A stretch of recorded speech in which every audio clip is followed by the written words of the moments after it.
ইয়াৰ পাছতে তেখেতক মাৰ খাইছো পুলিচৰ জেল কৰিছো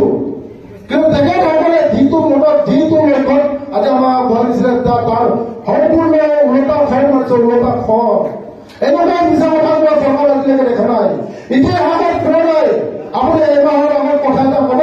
এমাহৰ পাছত আকৌ বেলেগ এটা কথা কব এনেকুৱা বিশ্বাসঘাতকতা জনসাধাৰণক ঠগা এনেকুৱা বিজেপি চৰকাৰ আজিলৈকে আমি দেখা হোৱা নাই গতিকে আপোনালোকৰ মনপত্ৰ বিচাৰি ওলাই আহক আমাৰ লগত হাত আগবঢ়াওক আমি চাই থাকক আমি এতিয়া যেনেকুৱা আমি আমাৰ যুৱ চামৰ লগত আমি যেনেকুৱা ওলাই গৈছো এনেধৰণে যদি আপোনালোকৰ সকলোৱে যদি ওলাই আহে আমি ধেমাজি বিধানসভা সমষ্টিৰ লগতে অসমত আমি এই বিজেপি চৰকাৰক মহিমা কৰিব পাৰে আমাৰ আগত বেছি হ'ব নালাগে বেছি প্ৰয়োজন নাই বেছি সময়ৰ প্ৰয়োজন নাই সকলোৱে যিসকলে RSS কৰে জানে RSSৰ বিষয়ে যিসকলে জানে আপোনালোকে জানে এই কথা আৰু নাম শুনিছে মিডিয়াত পাইছে বিজেপিয়ে প্ৰত্যেক মিটিঙত পূজা কৰে কাৰ পূজা কৰে শ্যামা প্ৰসাদ মুখাৰ্জী নামটো শুনিছে আপোনালোকে শ্যামা প্ৰসাদ মুখাৰ্জী বিজেপিৰ অন্যতম প্ৰতিষ্ঠাপক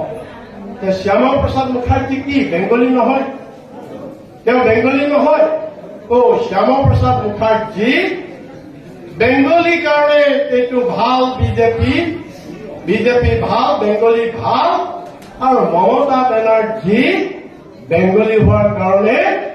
এইটো বেয়া তৃণমূলটো বেয়া এগৰাকী মহিলা হাৱাই চেণ্ডেল পিন্ধি ফুৰে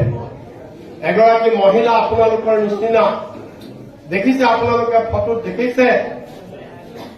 কটনৰ কাপোৰ পিন্ধে শাৰী কটনৰ এখন অৰ্ডিনাৰী শাৰী পিন্ধে তেওঁ মুখ্যমন্ত্ৰী তেওঁৰ কি অভাৱ আছে হাতত গহনা দেখিছে ডিঙিত গহনা দেখিছে কাণত গহনা দেখিছে যে ইমান সহজ সৰল চিম্পল দৰিদ্ৰ মানুহৰ লগত দৰিদ্ৰ মানুহৰ যেনেকুৱা জীৱন প্ৰণালী কেনেকুৱা জীৱন প্ৰণালী মমতা বেনাৰ্জীয়ে লৈ আদৰ্শ দেখুৱাইছে আৰু সেই মমতা বেনাৰ্জী বেংগলী হোৱাৰ কাৰণে বেয়া সেইকাৰণে তৃণমূল বেয়া পাৰ্টি কিন্তু শ্যামা প্ৰসাদ মুখাৰ্জী RSSৰ বেংগলীৰ কাৰণে শ্যামা প্ৰসাদ সেইটো হৈছে ভাল আজি বিজেপিয়ে বেংগলীৰ কাৰণে বেয়া কিন্তু গোটেই বেংগলী মানুহক অপমান নাই কৰা যায় আজি আপোনাৰ আমাৰ চিলাপথাৰত কিমানখিনি বেংগলী মানুহ আছে বেংগলী মানুহ আমাৰ চন্দন মজুমদাৰো বেংগলী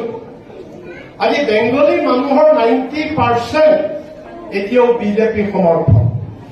বিজেপিক বেংগলীয়ে জিকাইছে অসমত বিজেপিক বেংগলীয়ে জিকাইছে হিন্দু বেংগলীয়ে জিকাইছে আজি প্ৰায়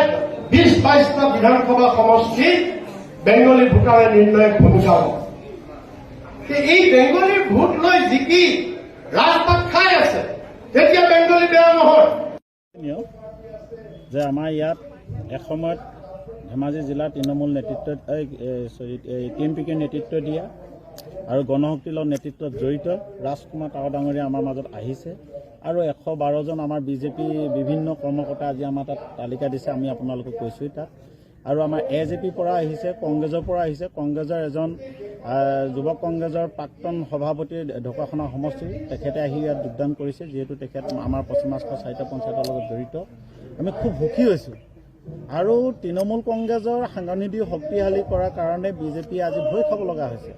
যাৰ কাৰণে নেকি ৰণোজ পেগুৱে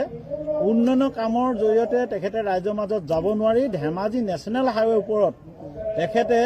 নিজৰ এখন ফ্লেগ লগাই প্ৰচাৰ চলাব লগা হৈছে মই ৰণোজ পেগু নামৰ ব্যক্তিজন ইয়াত ধেমাজি টাউনৰ নেশ্যনেল হাইৱেৰ ওপৰত 4-5খন বেনাৰ লগাইছে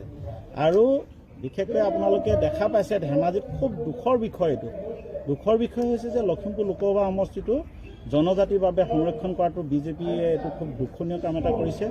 আৰু চিচিবগাঁও সমষ্টিটো যিটো ট্ৰাইবেল ৰিজাৰ্ভেশ্যন কৰিছে আপোনালোকে জানে যে এসময় SS অফিচাৰ ধেমাজিত আছিলে আৰু চিচিবগাঁও চাৰ্কল অফিচাৰ হিচাপে কৰ্মৰত আছিলে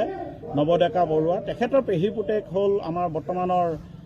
সাংসদ লখিমপুৰ লোকসভা সমষ্টিৰ প্ৰধান বৰুৱা ডাঙৰীয়া আৰু দুই ককাই ভাই মিলি চিচিবগাঁও সমষ্টিটো এনেকুৱাকৈ মেপ বনালে হয়তো অসমৰ কোনো সমষ্টি ইমান বেকা বেকি নাই আৰু যাতে তেখেতলোকে জনজাতিৰ বাবে সংৰক্ষণ কৰিব পাৰে আৰু যাৰ কাৰণে নেকি প্ৰধান বৰুৱাই 2006 চনত জোনাইত হাৰিব লগা হৈছিলে আৰু তাত হাৰিছিলে এটা কাৰণে চতুৰ ভুৱন পেগুৱে এটা কথাই কৈ দিছিলে ৰাইজ আপোনালোকে মোক ভোট দিয়ক, মই বিধায়ক হ'লে ইয়াত যিটো মেপ বনাইছে সেই মেপটো মই নতুনকৈ বনাই দিম, যাৰ কাৰণে নেকি অপেন হ'ব পাৰে আৰু জনজাতীয় বা সকলো ৰাইজে ইয়াত নিৰ্বাচন খেলিব পাৰে। ভুৱন পেগুৱে এষাৰ কথাতেই ধেমাজি ৰাইজে, জোনাই সমষ্টিৰ ৰাইজে পতিয়ন গৈ ভুৱন পেগুক সেইবাৰ প্ৰধানবোৰক প্ৰতিহত কৰি ভুৱন পেগুক ৰাইজে ভোট দিছিলে। আৰু ভুৱন পেগুৱে যেতিয়া MLA হ'ল পাহৰি গ'ল আৰু এতিয়া ইমান মাতিব নোৱাৰে, কাৰণ ভুৱন পেগুৱে আহি B.j.Pৰ শৰণাপন্ন হ'ল। পাৱে পৰি হৰি কৰযোৰা প্ৰাৰ্থনা গাই মোক ৰাখা প্ৰভু বুলি কৈ হিমন্তৰ ভৰিত ধৰি তেখেতে এতিয়া বিধায়ক হৈ আছে। গতিকে ৰণোজ পেগু, ভুৱন পেগু আৰু প্ৰধান বৰুৱা, এই তিনি ট্ৰাইবেল যি জনগোষ্ঠীয় নেতা, জনজাতীয় নেতা, এই তিনিয়ে আজি অজনজাতীয় যিসকল ৰাইজ সেইসকলক আজি মাধমাৰ দিছে। গতিকে এই সমস্যাৰ ওপৰত তৃণমূল কংগ্ৰেছে বলিষ্ঠ পদক্ষেপ ল'ব। আৰু B.j.Pয়ে যি গাঁৱৰ ৰাইজে চলিব পৰা যি গৰু বিক্ৰী কৰি যি চলিছিলে, গৰু সুৰক্ষা আইনক যি তেখেতলোকে মানে বলবৎ কৰি গৰু বিক্ৰী কৰিব নোৱাৰা কৰিলে, ৰাইজক যি মাধমাৰ দিছে,